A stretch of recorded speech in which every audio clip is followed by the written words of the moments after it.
now. So tonight's presentation is titled Community Flooding, Social and Economic Impacts. And our guest speaker tonight is Lee Morton, CEO of Disaster Management Services UK Limited.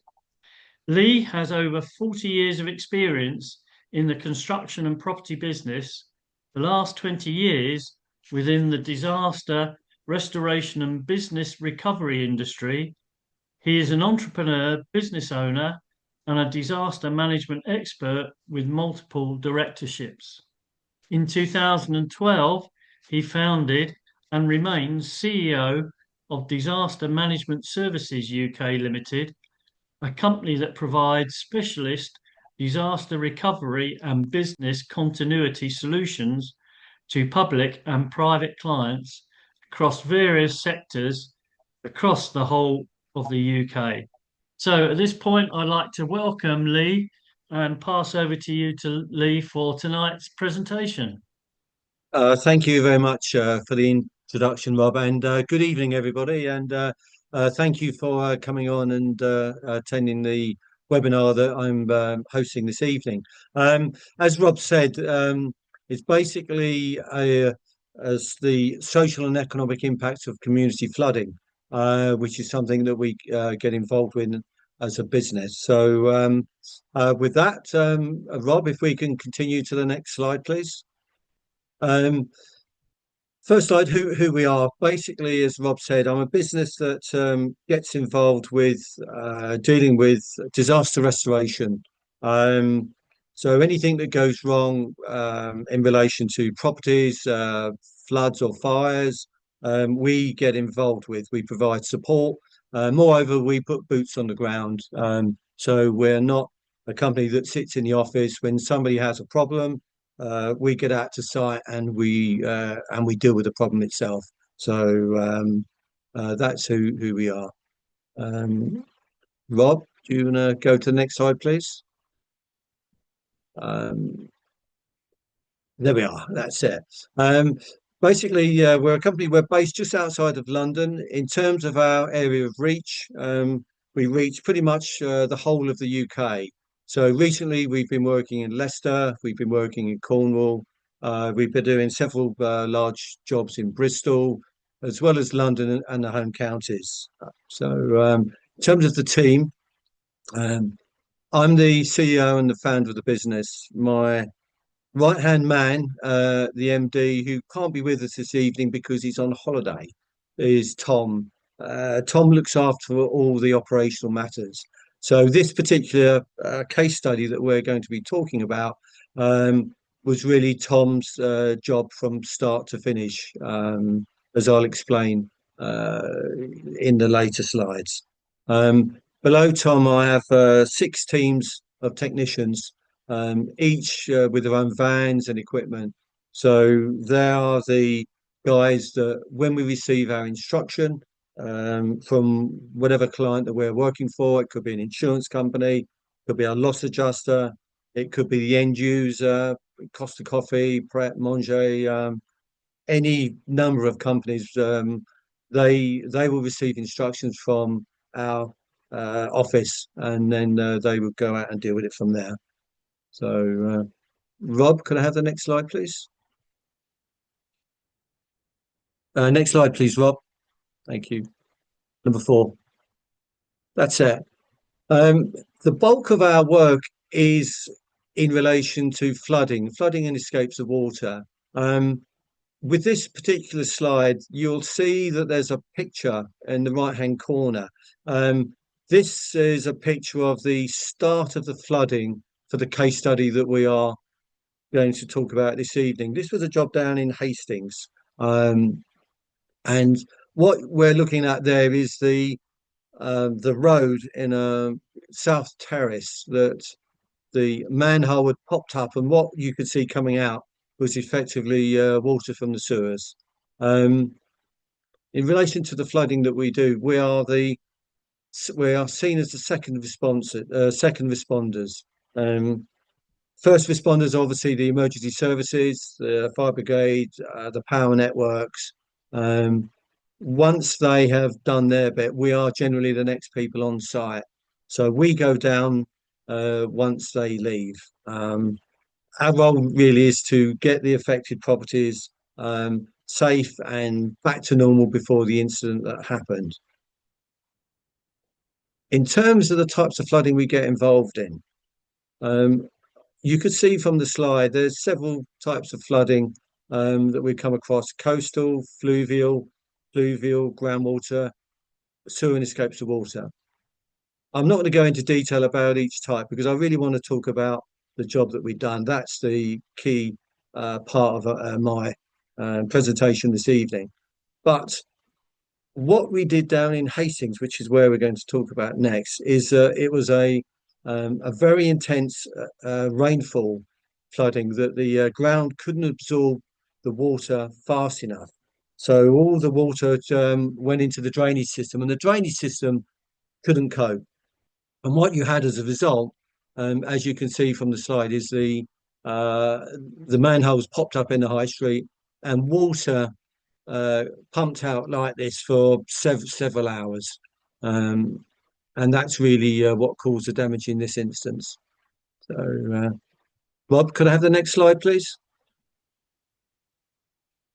Yeah, you can see from the photograph, this is a case study. This is an area in Hastings called South Terrace. It's in the more or less the town centre of Hastings. And what we could see from this flooding incident is where the manhole continued to pump water out.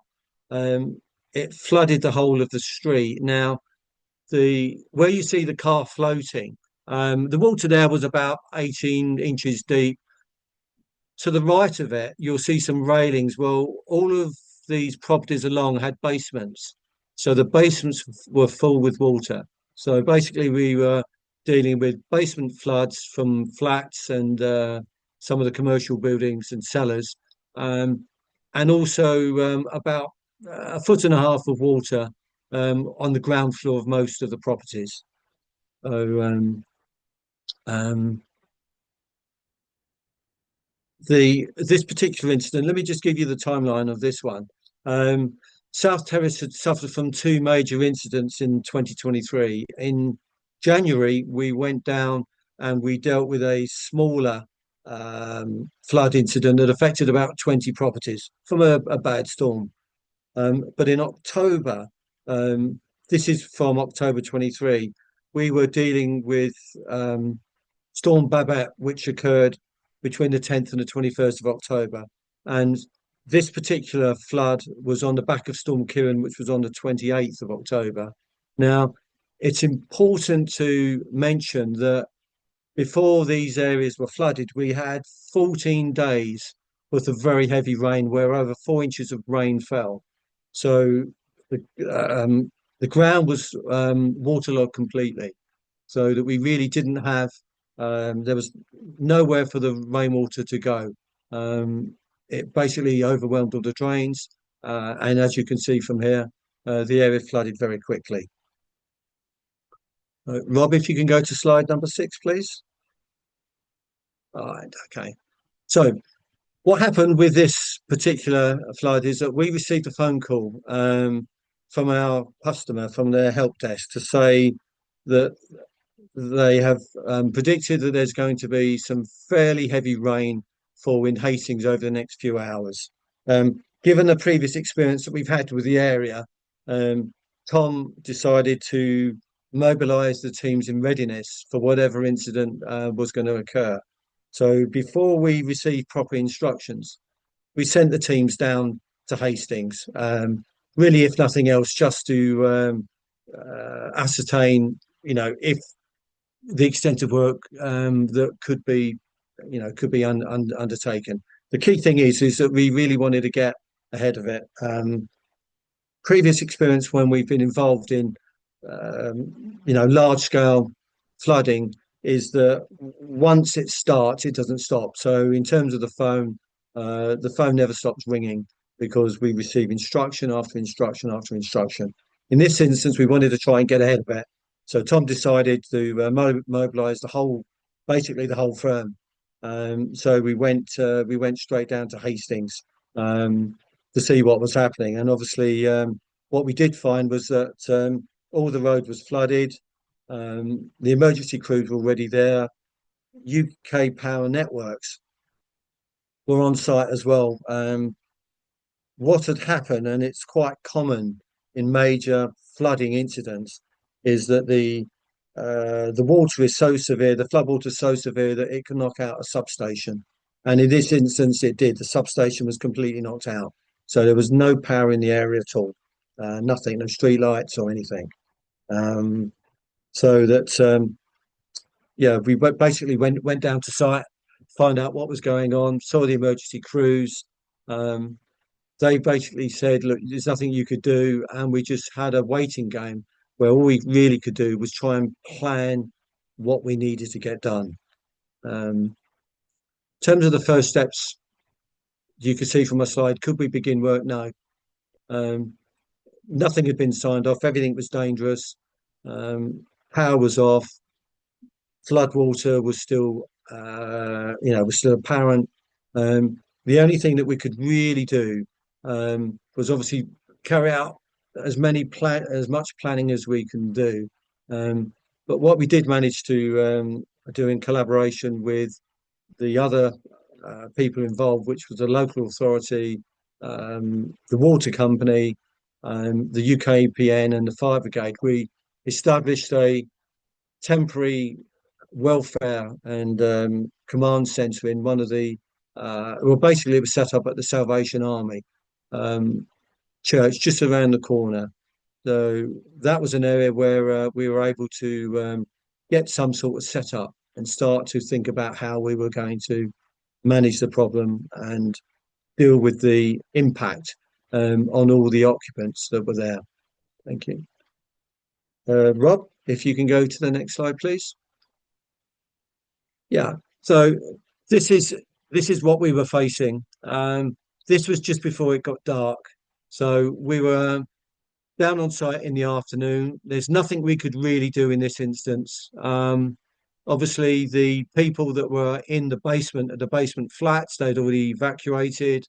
A number of people along this terrace had already left and made their way to the Salvation Army sort of community centre, um, just really just so they could take stock of what was happening and everything else.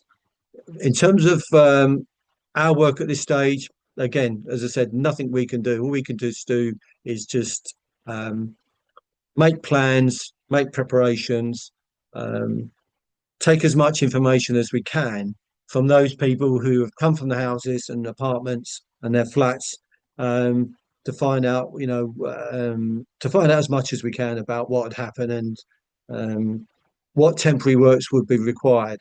One of the things that it was interesting to note when we did this was that the power of the water as it was flooding down into the basements, down the steps, was enough to blow the doors off. So the first thing that we needed to get hold of very quickly was a number of temporary doors to provide security for the contents, because obviously these were people that couldn't go into their houses or their flats anymore. We needed to make sure that their properties were secure. Okay. Rob, can you go to the next slide, please? Yeah. Um, Not a lot could be done on the first night, apart from just planning and taking names and information. Um, Come morning, this is what we saw in. This is what we came across in the morning. The flood water had dissipated. Now, when the earlier picture where I showed you where the manholes had popped up, basically the manholes being popped up when the drainage system was able to take away the drain water, it acted a bit like a plug in a bath when you take the plug out. So basically, all the water that you saw in the earlier slide had completely gone. Um, what remained was the water that was in the basements.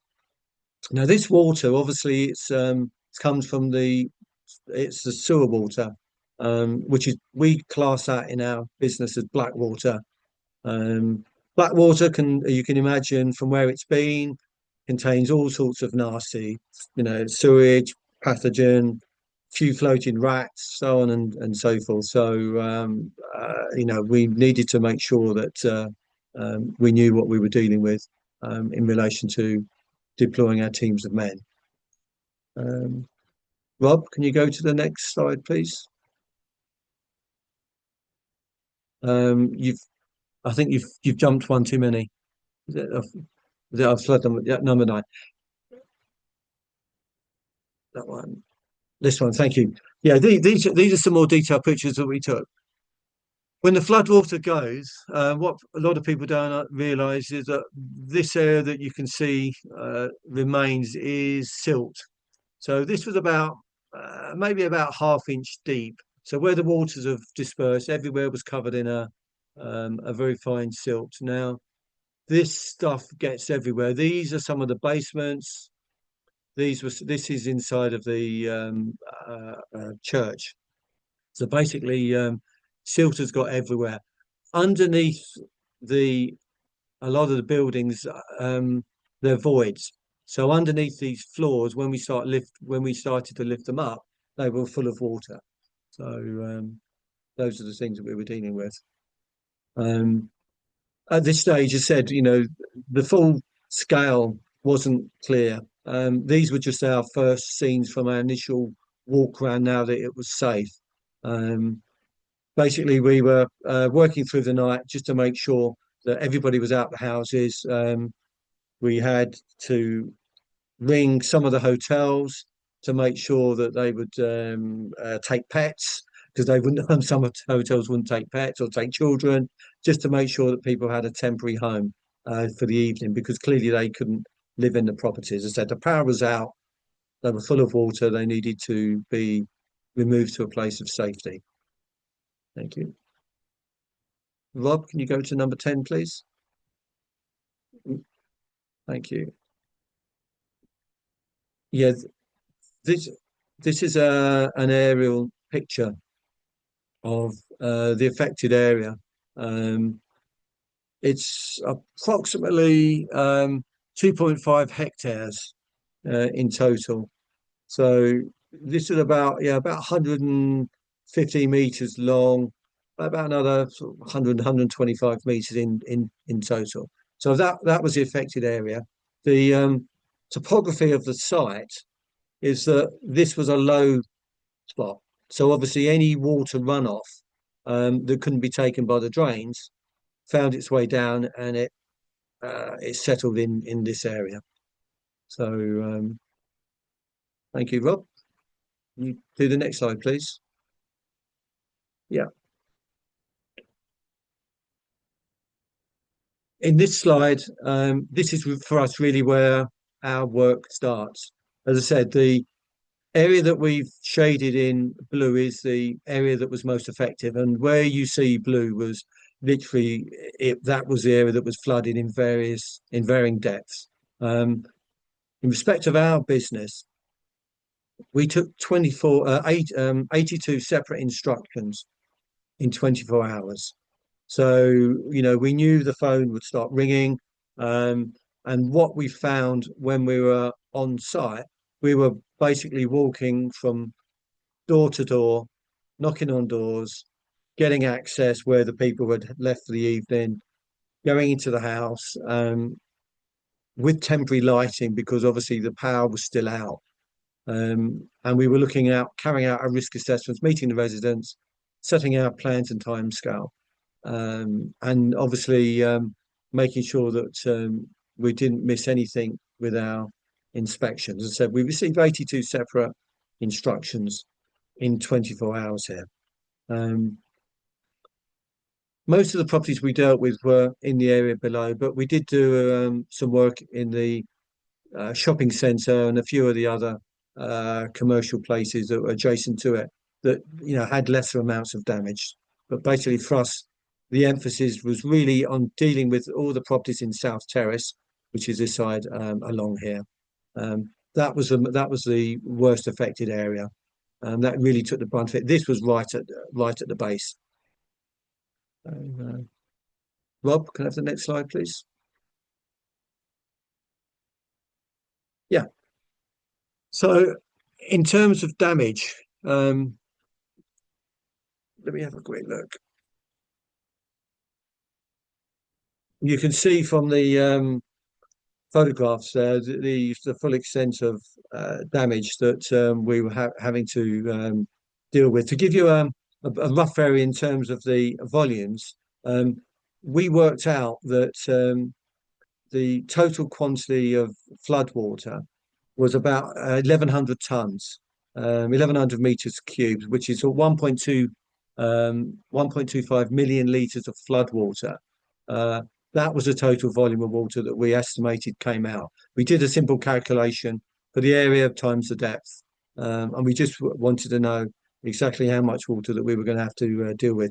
Luckily, as we said, most of the water dissipated by the morning. All we were dealing with was uh, many of the basements which were full up with water that required pumping out, and to a lesser extent, water on the ground floor where it was particularly deep. I just want to go back, not on the slides, but just take you back to the flood incident itself. Um, the area that was covered was about 2.5 hectares in total. Now, we received the initial phone call um, that said that there is some heavy rains. Well, there was 55 millimeters of heavy rain over a very short period of time. As I said, that basically is the issue that caused all of the flooding. The system, whether we like it or not, the drainage system wasn't able to cope with the total amount of water that was caused by by Storm Kieran in such a short space of time. So it was really just um, initial um, the initial storm that really did kick in and cause a problem here. Um, in terms of the damage that you could see, for us, as I said, we've got silt damage everywhere. On this slide, you can see the level of water. This is a staircase leading up to the first floor in this particular property. So the basement and the ground floor were really quite deep. In terms of the damage, everything pretty much gets affected by black water. It's very difficult to salvage and to carry out restoration on contents. So as you said, these are carpets. You can't do anything with them. Sofas, pretty much the same sort of thing. Um, this is a kitchen. This was a new kitchen that had been installed following the a flood earlier in the year. Well, the whole kitchen is going to have to be taken out. Um, you can't save it. It can't be restored. So yeah. Rob, can you do the next slide, please? Yeah. Basically, these are some more pictures that we took inside. You can see that they said the silk damage is quite severe. What a lot of people don't understand, and part of the um, part of the important thing about what we do is the communication and managing people's expectations. Is that we said to the householders, they asked us the question, how are you going to clear this up? How are you going to get rid of it? And the answer we gave them, it may sound surprising, but basically we have to reflood the property. So with this silt here, we have to flood it again to extract it. We found that it's the only real way to deal with it. You know, you can't sweep it up, you can scoop up as much as you can, but the best way to clean it really is simply to extract it. It's all, I said, it's water from the sewers. It's, it contains all sorts of pathogens. So we really need to get that and um, all of the silt and any residues, detritus that from this flood, we need to get it away as quick as we can. Okay. Rob, can you do the next slide, please? Yeah, these are some more pictures. As I said, the key points to note here that there's 82 properties that all pretty much look the same. Um, what you don't really see in there is obviously the full devastation, because when you're in those properties, obviously that it's humid, it smells. We see, lots of contents that have literally been turned upside down. The whole of uh, um, the occupants' personal possessions are in complete chaos. Um, and for us, that's one of the hardest things that that we have to deal with, because obviously any any company that goes down following any sort of disaster, the occupants are very upset. They're very distressed. They don't really know what's going on. They get very upset very quickly, because the first questions that we get asked is, who's going to pay? Where do I live? How long is it going to take? So a lot of the work that we have to do is really um, almost put an arm around some of these people to say, we're here to deal with it. It will be fine. We will sort this out. We will communicate. We will manage the process for you. We will make it easy. So, as I said, there's an awful lot of work that has to go with regards to the cleanup operation. And this, from our business perspective, this is what we do. It's boots on the ground. He said, the planning I do in the office, the deployment I manage from my office, but everything else, it's men on site. And with this particular flood, we were all down on site, everybody, trying to get this one sorted out. As I said, it was so big. It was the biggest job that the company's done in its history. So, and it needed the attention and empathy that that came with it. So, one of the things that I want to talk about is that we were instructed in this instance, we were instructed by the water company.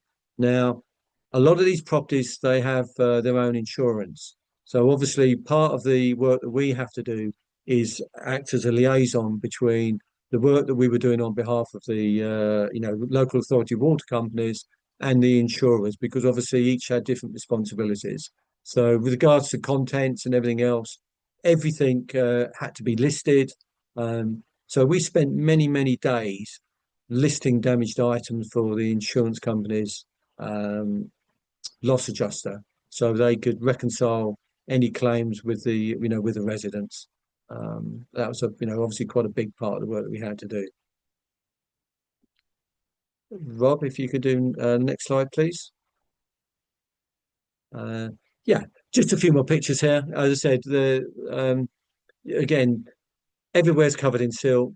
Underneath these floors, they're full of water. This is one of the churches. What we try to do as best we can is that when we got to site, we made our plans based upon need, dealing with the vulnerable people first. But this was very much dynamic, and what we found very early on, whilst there was there was a chain of command that everybody respected. We were reporting back to water company and local authority, and and there was a number of volunteers on site as well. It was individual needs were put well, basically were assessed and uh, put ahead, so that the particularly vulnerable people needed to be dealt with first. But something could happen, and we had to change plans and deal with a more vulnerable needs person ahead of that. So everything was dynamic.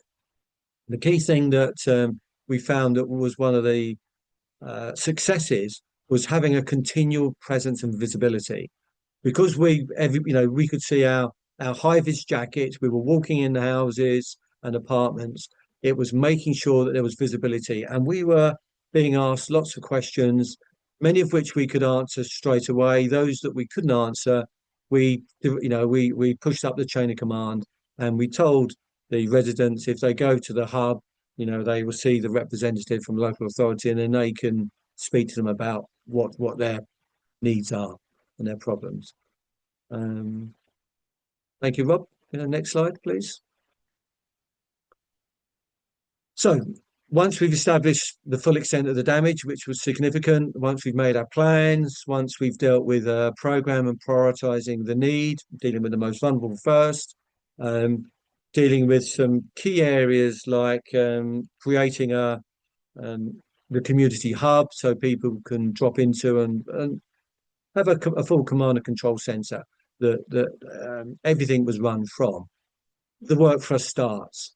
So from our perspective, this is really where we come into our own. This is a real boots on the ground stuff. So before we can start any work we do, I need to carry out a risk assessment. So we carry out risk assessments. We need to know that it's not dangerous for our men, to put our guys into site. So we need to know it's safe. So one of the things that we do need to do, carry out straight away, is carry out a straightforward risk assessment, work out where the risks, where the hazards are, how we manage them. Biggest one for us was that there was no power. Now we needed power for everything. So the power company, UKPN, were vital in this. They restored power to the substation very quickly. And from there, each one of the properties, the fuses needed to be, the main fuses need to be put back in. But none of the circuits were working because you can appreciate with this level of flood water, all the circuits were compromised. So none of the power sockets, none of the lighting sockets, everything was gone. So what we had to do with our electricians, as soon as UKPN energized the streets and put the main fuses back into each property, our electricians put on a temporary board. So we built a temporary board next to the meter and we put loads of sockets on it. This is vital to us because we needed lighting to see what we were doing so that we weren't slipping or walking, falling onto something. But we also needed power for the equipment because obviously with these places that have been flooded, the most important thing for us to do is to get them sorted out as quickly as possible. Now, the way that we generally do that is that those properties that have had the most damage, believe it or not, are the ones that will be dealt with last because the damage has already occurred. We carry out a thing called a triage, which I've mentioned on this slide. Basically, the way that easiest way to look at it is if, as I said, if it's already so completely damaged that you can't be any more damaged than what it is. It's the properties that were slightly damaged are the ones we dealt with first. And the reason we did that is because those are the properties that had small amounts of flood water in them, maybe only 6 inches of water, something like that. Now, those are the properties that are most risk of secondary damage. In our business, if you've got high amounts of water in a property, you've got high humidity. High humidity causes perfect conditions for growing for mold growth. So obviously, what we were keen to do is get those properties dealt with first, so that we could minimise the damage. The other consideration that we have with all the work that we do is obviously, and I'm not going to be too technical on this talk. I'm going to keep it quite light. But the rates of absorption of water is an important factor. A plasterboard wall, drywall wall, soaks up water very easily within a couple of hours. Brickwork, concrete, that takes longer for the water to be absorbed within the building element. The quicker it gets absorbed, the quicker it is to come out. So it's easy to dry. The longer it's there, the longer it takes to dry. So these are considerations that's going to affect the program and it's going to affect the total time that these people can be in the property. So what we try and do as well is remove all the standing water as soon as we can. So, get all the water out and that way we can deploy drying measures as soon as possible. So as I said, on my cleanup steps through here, you can see step zero risk assessments, surveys, work out what we need to do, safety checks, electricians, step number one. Step number two, extract wastewater, get all the rubbish out as best we can. Step number three, we need to sanitize. Black water, sewer water, not pleasant. So all the items that are soft furnishings, carpets, bits of furniture that are soaked up, we try and take them out. They're gone almost immediately. We have to photograph them. We have to take details. The insurance company is going to need that. They're removed outside the property. So once the area has been, you know, taken out, once it's empty, now we could sanitize properly and then we start to dry. This is where we deploy drying equipment, um, dehumidifiers, air movers. What we need to do is dry the properties very, very quickly. They will dry out themselves, but it could take years. The drying measures that we deploy, it's not just on the surface. If you've got basements, if you've got underfloor voids, we were cutting holes through the timber floors, putting pipes down, and we were pumping warm, dry air to dry areas beneath the floors, any of the voids, um, really just to make sure that you can control the humidity level so that we can avoid secondary damage. To give you a rough idea of the time frame on this, some of these properties took 3 months to dry.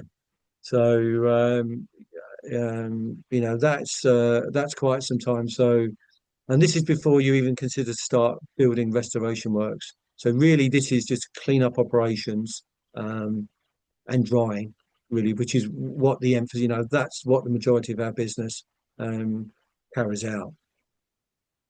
Once everything's dry, once it's been cleaned, once it's been sanitized, once we've got a list of all the contents that have been damaged and we've liaised with the loss adjusters and the insurance companies, we would then sign off these properties as complete.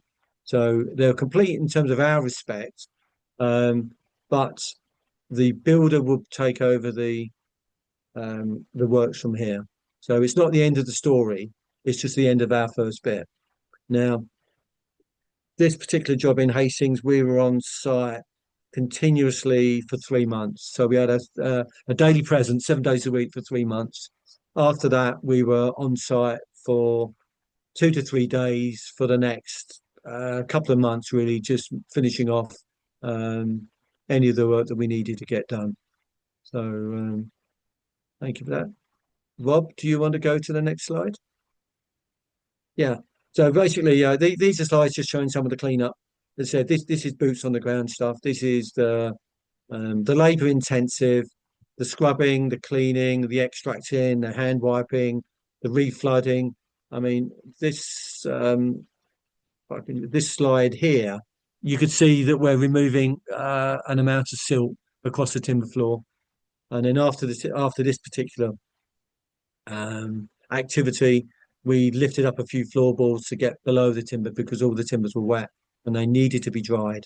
It was quite important that we carried that out.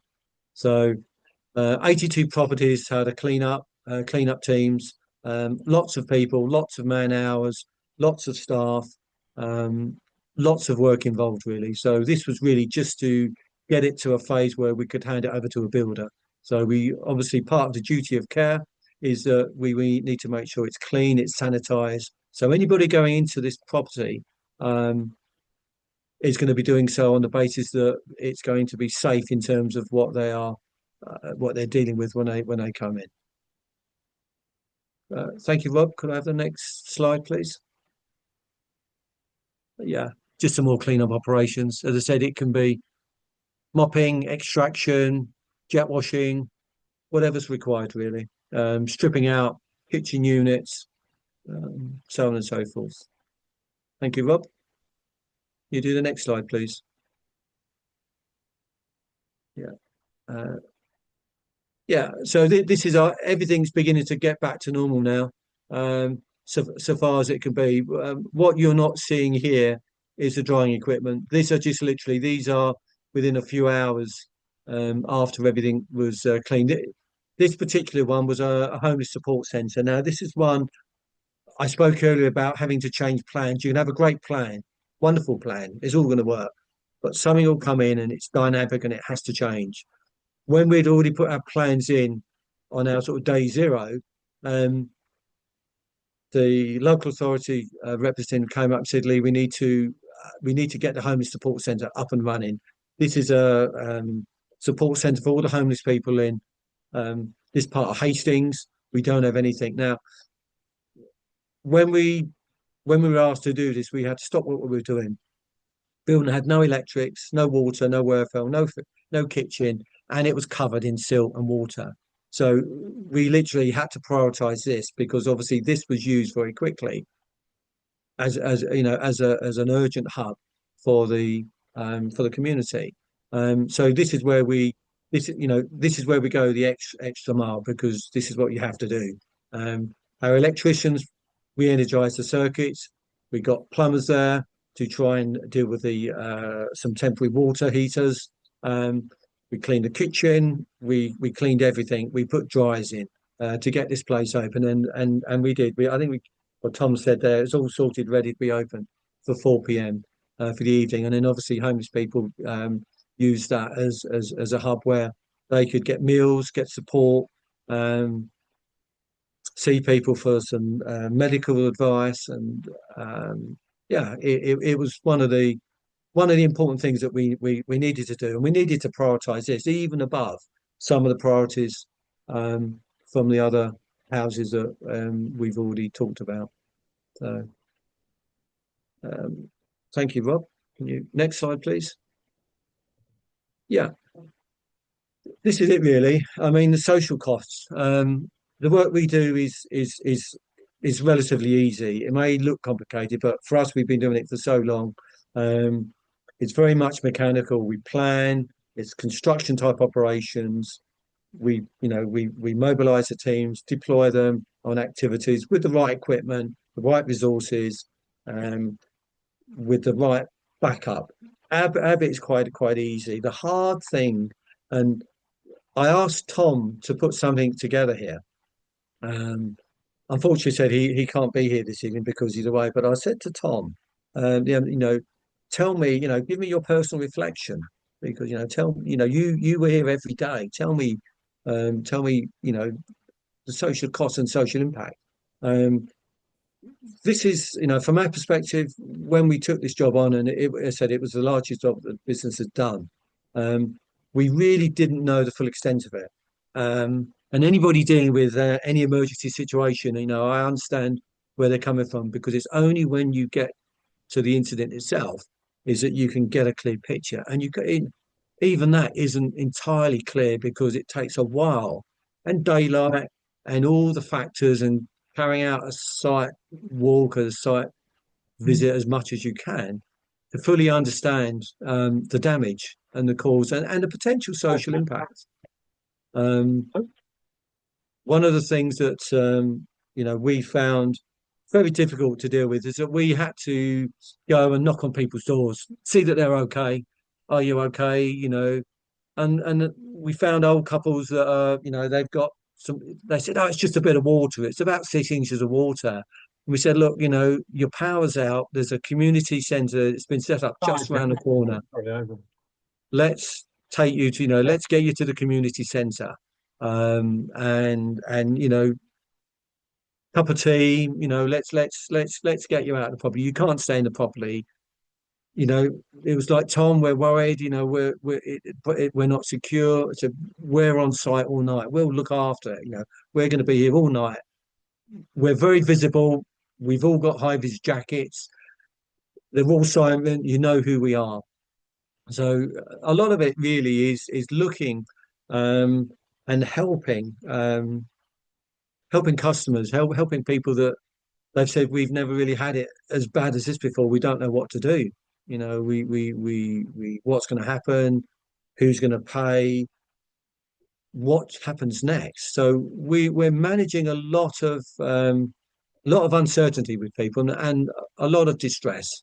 Um, and I think one of the takeaway things that we have in dealing with this is that you really need to have you have to have empathy and understanding, um, and answer as many questions as you can because one of the big problems that we found is that if there's a lack of communication, that's where people really do get upset because they don't know what's going on. If you say this is what's happened, this is what's being done at the moment, this is what we're going to do, this is the process, and as long as you can communicate with everybody what's happening, what you're doing, it goes a long way to lessening distress that these flooding incidents cause.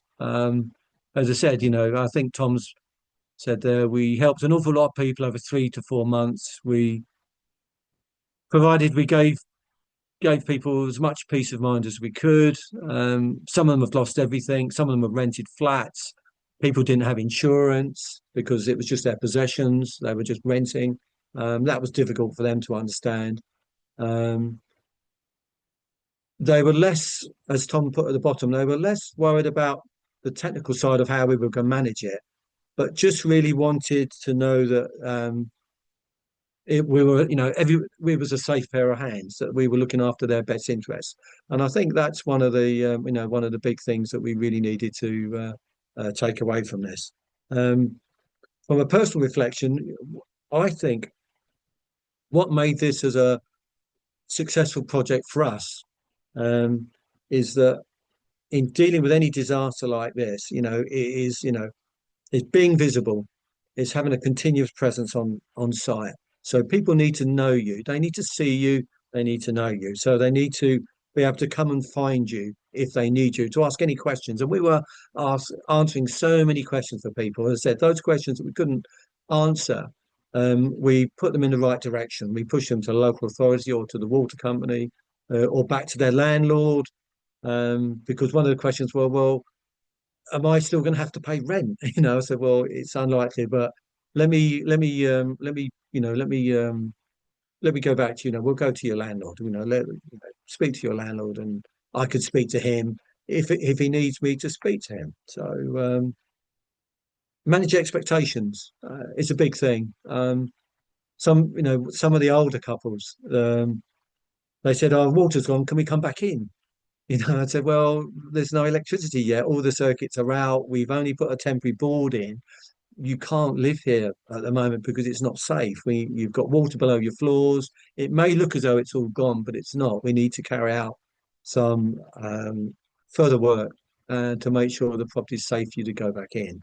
So care and empathy is a big thing that we've put down there, front and centre. Um, Help and advice. So, with so many stakeholders involved in these particular incidents, it's important that we act as a conduit all the way through. Because obviously, whilst I have a chain of command, we're working for our client, our customer. He's given me the instruction. He's the man that's going to ultimately pay the business. But we're doing it with care and empathy in relation to those people who have been most badly affected. Um, and in this particular flooding incident, there was quite a few. So thank you for that. Um, Rob, can I have the next slide, please? Oh yeah, I've just put some rough costs against this because obviously the presentation was the social and economic costs. Rob, yeah, thank you. In relation to this, I just want to put some numbers to it. Now, I'm not sure whether Rob mentioned in my bio, but I'm a chartered quantity surveyor, so I'm a numbers person for anybody that didn't know that. So I operate in numbers, a bit like an accountant, but for construction business. In relation to the costs of this particular incident, just to put it into context, there was about 100 properties affected. In terms of the reinstatement, we were asked to look at some of the reinstatement work. We took a look at it. We priced some of it up. In the end, the project was going to tie up too many of my resources when we would be dealing with other things. So, but the reinstatement bill was likely in the order of about 10 million. Emergency response, my work, the public services, the fire brigade, I've estimated some costs at about 500,000. Put that into context in terms of our CO2. £10 million for the building works is 7,500 tonnes of CO2. Googling a couple of simple calculations, that equates to about 7,500 new trees. Well, you'll need 5 hectares to cut for 7,500 new trees over their lifetime to replace the amount of CO2 that's going to be generated by the reinstatement work. So, and 5 hectares is twice the area of the initial flood that we dealt with. So in this instance, as I said, we've got a cost of over 10 million, and an addition of CO2 of 7,500 tons. You need 7,500 new trees over their lifetime. It's covering 5 hectares to deal with the incident that we had to manage. Um, Thank you for that. And that's the Rob. That can you go to the next slide, please?